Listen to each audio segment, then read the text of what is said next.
কুড়িগ্রামের রাজারহাটে চলতি ইরি বোরো মৌসুমে সরকারি খাদ্য গুদামে ধান বিক্রির সুযোগ পেয়েছেন মাত্র ৪১৭ জন কৃষক। অথচ উপজেলা জুড়ে বোরো চাষ করেছেন ৪৬,০০০-এরও বেশি কৃষক। ফলে সরকারি মূল্যে ধান বিক্রির সুযোগ থেকে বঞ্চিত হচ্ছেন বিপুল সংখ্যক চাষি। আর এতে তীব্র ক্ষোভ ও অসন্তোষ দেখা দিয়েছে চাষিদের মাঝে। কুড়িগ্রাম দক্ষিণ প্রতিনিধি আসাদুজ্জামান আসাদের তথ্যচিত্রে জানাচ্ছেন নাদিরা সুলতানা।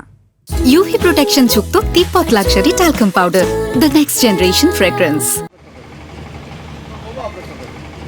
চলতি মৌসুমে কুড়িগ্রামের রাজারহাটে ১২,২৫০ হেক্টর জমিতে বোরো ধান উৎপাদন হয়েছে ৯১,৮৭৫ মেট্রিক টন। এর মধ্যে সরকারি গুদামে ধান সংগ্রহের লক্ষ্যমাত্রা নির্ধারিত হয়েছে মাত্র ১,২৫০ মেট্রিক টন।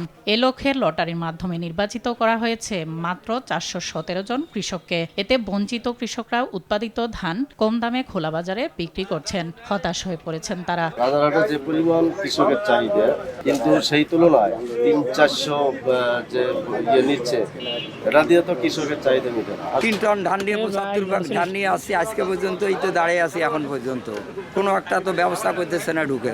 কর্তৃপক্ষের কাছে জোর আবেদন করছি যে কৃষককে বাঁচাইতে হলে আরও কিছু সংখ্যক কৃষি কার্ড যাদের আছে তাদেরকে এই সুবিধা দেওয়ার জন্য। মাত্র ৪১৭ জন কৃষকের কাছ থেকে ধান সংগ্রহ অপ্রতুল জানিয়ে আগামীতে কৃষকের সংখ্যা বাড়াতে উদ্যোগ নেওয়ার কথা জানান সংশ্লিষ্ট কর্মকর্তা। ধান সংগ্রহের যে পরিমাণটি নির্ধারণ করে দেওয়া হচ্ছে, যদি রাজারহাটের জন্য আরো বেশি দেওয়া হয়, মানে এখানকার এলাকাবাসী, আমাদের কৃষকরা আরো বেশি সুফল পাবেন। সেজন্য আমরা এই বিষয়টি জানাবো সরকারের কাছে, আমরা সেটি তুলে ধরব সংশ্লিষ্ট মন্ত্রণালয়ে। কৃষকদের রক্ষায় সরকারি ধান সংগ্রহ কর্মসূচির আওতা বাড়ানোর দাবি সবার।